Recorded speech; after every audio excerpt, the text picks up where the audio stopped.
Prime Minister, can we just ask you what you think of Canada's position on this conflict so far? Well, you know the extent of the relations between Lebanon and Canada. I've just been saying that the Lebanese descendants, they represent about, who are Canadians, they represent about 1% of the Canadian population. So that's why we believe that Canada can really do a greater job in supporting Lebanon politically, and supporting Lebanon now from the humanitarian point of view, as well as in the reconstruction. We count on Lebanon and on Canada a great deal, and we know that they can do more to really support justice in Lebanon as well as in the Middle East.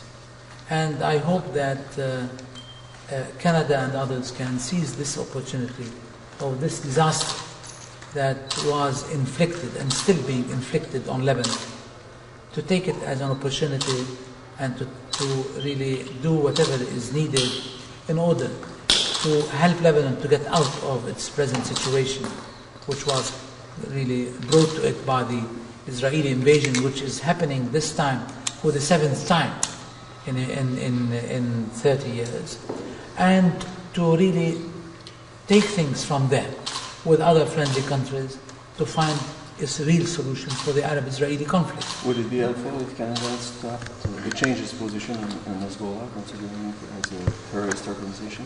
Well, we have been just saying is that these terms are not helpful by trying to call this organization and that organization. Let me say something. Probably the Western mind does not accept certain behavior of Hezbollah, of let's say the abduction of 2 soldiers. Well, what about, let's say, the behavior of the Israelis in abducting a number of parliamentarians, a number of ministers? They are about 10 days ago, they abducted the Speaker of the House of the Palestinian Authority, and yesterday the Vice Speaker of the House. This is an action that's being made by the state and not by an organization. How can they explain that? Isn't this an act of terror? This is terror by itself. Our Prime Minister called it at one point a measured response. An unmeasured response, or measured. He said measured. He said the Israeli reaction to is a measured response. Was. Well, you see, I think I simply disagree.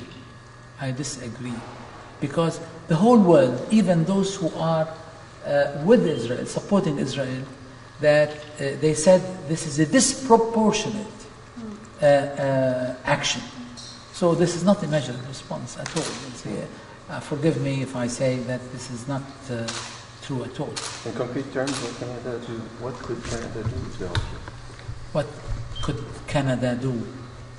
I think those amongst you who have been to the south, who have been to the southern suburb, they could see what a crime the Israelis have made against Lebanon and against humanity. Against humanity. This is what you call it a measured response. I didn't call it that. No? This is what you call the measured response. Tell me how it could be unmeasured. What would they do then? Huh?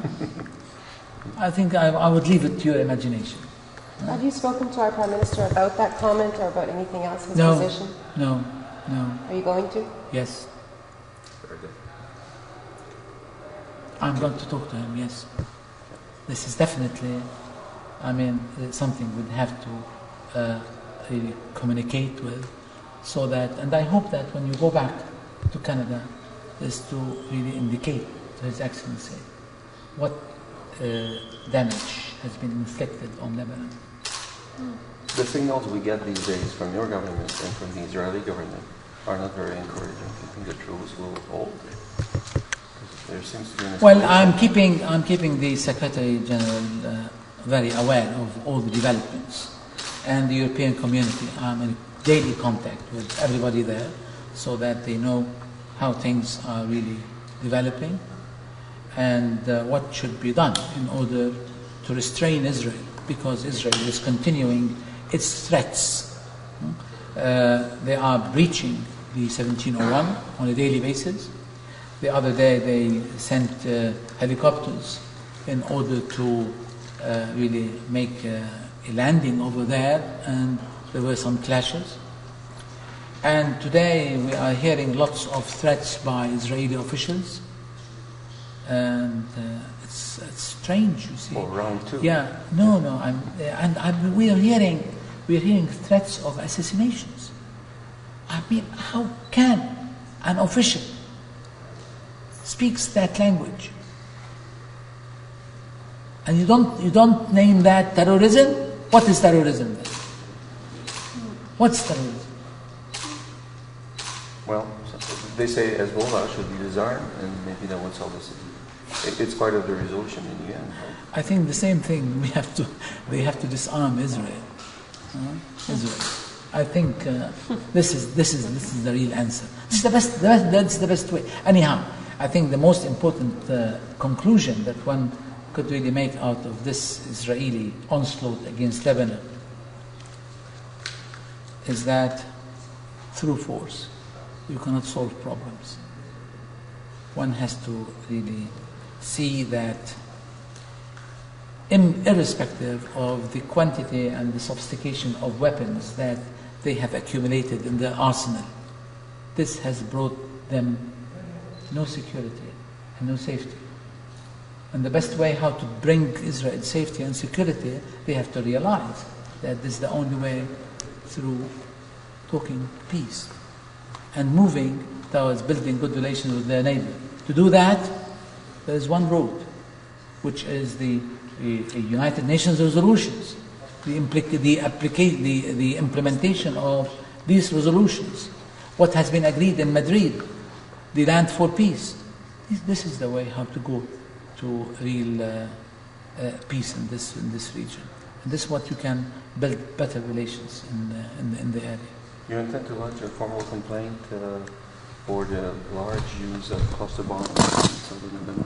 Yes, I think now there is I have already talked to the Secretary General about it, and there is a letter of protest that will be submitted today by our representative in New York. In criminal courts? Ultimately, international courts? yes, I think this matter is that we are pursuing. Okay. Thank you very much. Thank you very much. Hope to see you soon.